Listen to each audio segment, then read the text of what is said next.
if I speak like this, it's almost as though I'm speaking outside. You can't hear any reflections. But if I turn the screen around and speak like this, my voice is much brighter. But that's a huge difference. I know it's a huge difference, but you've got to control the room first, and then you introduce what you need. So hello there and welcome to a new episode of the Studio Project, introduced by Philip Newell, talking about the neutral recording room. We've done several episodes on the recording studio, sharing with you the things that I've talked about the studio with Philip Newell, written his book. And one element, we talked about the control room, the acoustical isolation, but one element that we didn't talked about is the recording room itself. The neutral acoustical treatment of that being the first recording room actually that should be there in any professional recording room. So a few months ago we went to Vigo in Spain to meet Philip for the first time.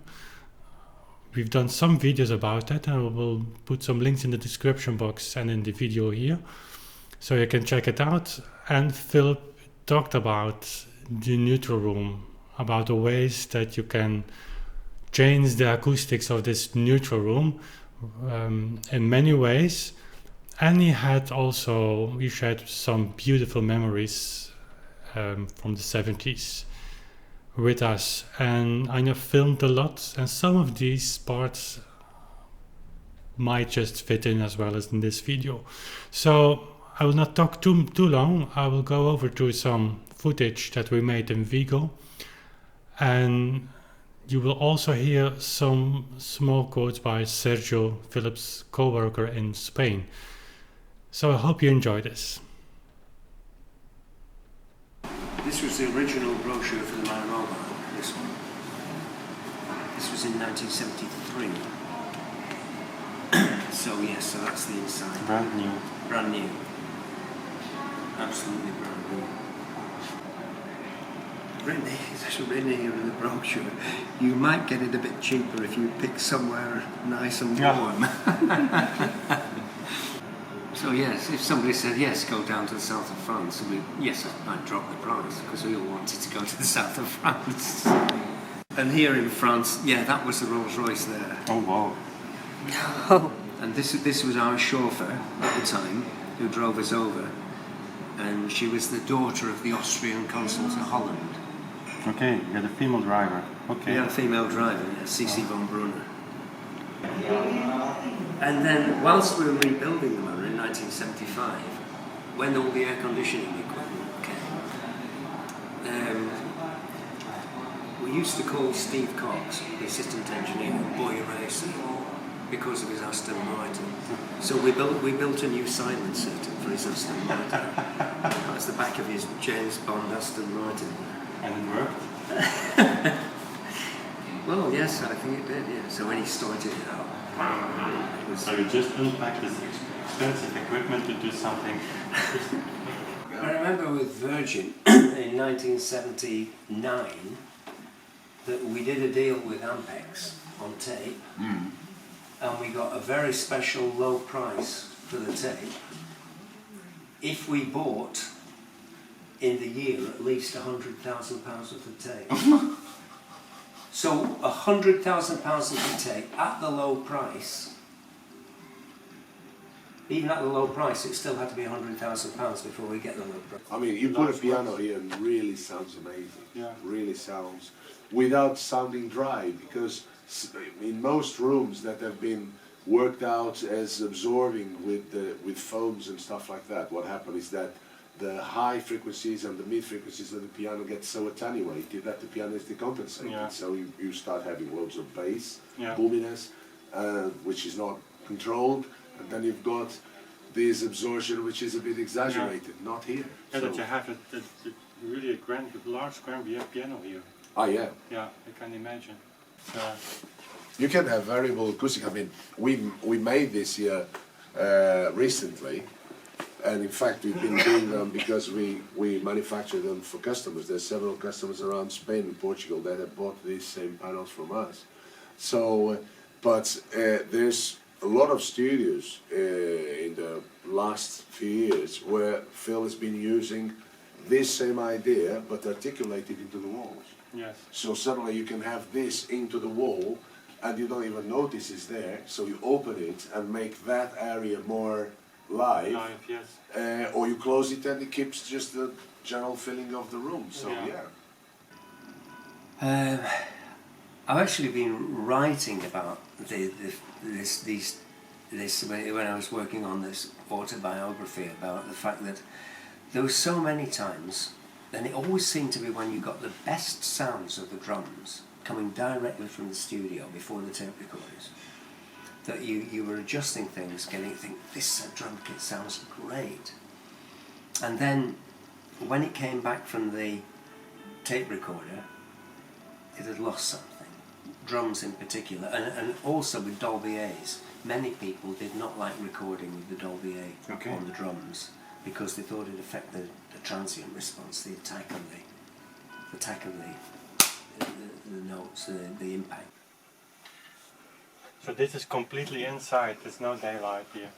No, there's no daylight. They didn't want the daylight they said for security reasons, because it was inside the middle of the city. They didn't want too many people going past and looking in because it's directly on the street.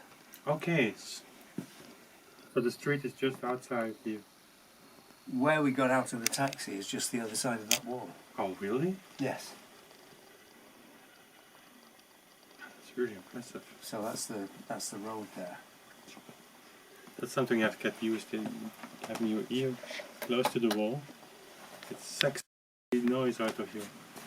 Yes, I know, but again, look, this is all... Yes. Alright, so if this side's soft, so if you put this over there, and if you get this one,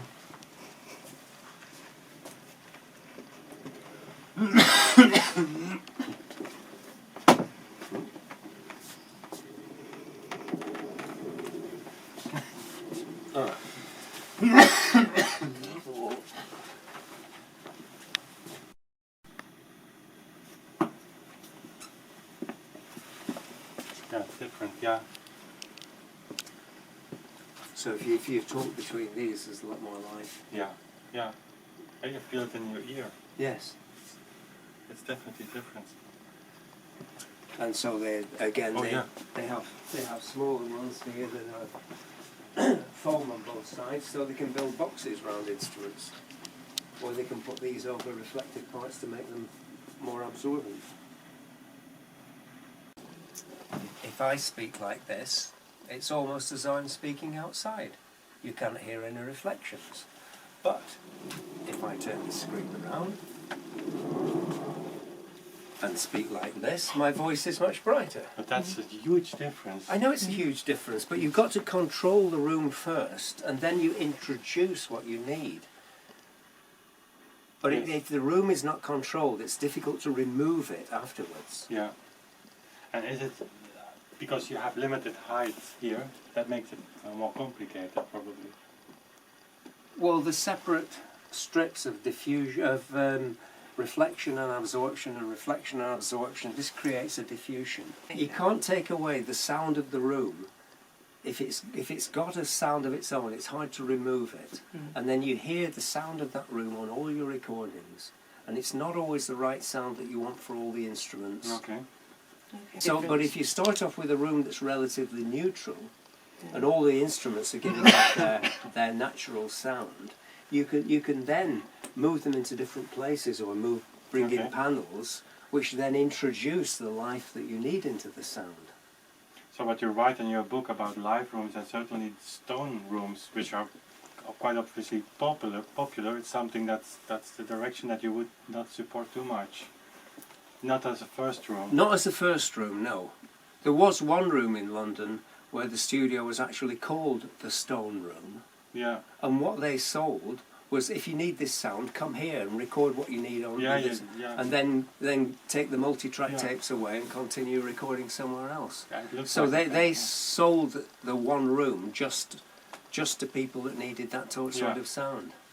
this is a tool, it's a recording tool, it's a recording studio. Yes. And a recording studio like this, it has to adapt to many different types of music. Yeah.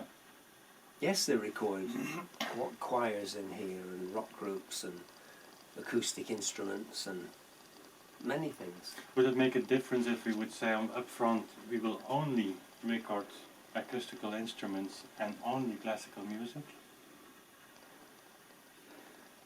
I don't think it'll make that much difference, and the worrying thing that you think now that's only what you're going to do, and then in 2 years' time you find, oh, I wish we had the ability to do some more things. Yeah. And it's best not to limit yourself at the start. It's best to keep the flexibility. Okay. Because then if somebody comes along and say, oh, your studio would be great for this if you could do another type of work, then it's something Yes. you can offer. I suppose I was brought up in studios that were capable of doing a very wide range of recording. And yes, and then we developed the special rooms for special circumstances. Yeah, and the main studios, were they like this treated? Or were they different? Or was it Different areas. And there was a stone room that was built onto the end later. Okay. Interesting. If you could extend our building a little bit, you could have a stone You room. could have your own little room for your preference. Well, I Yeah. must have, I cannot imagine, I'm honest about that, going to a room like this and practice.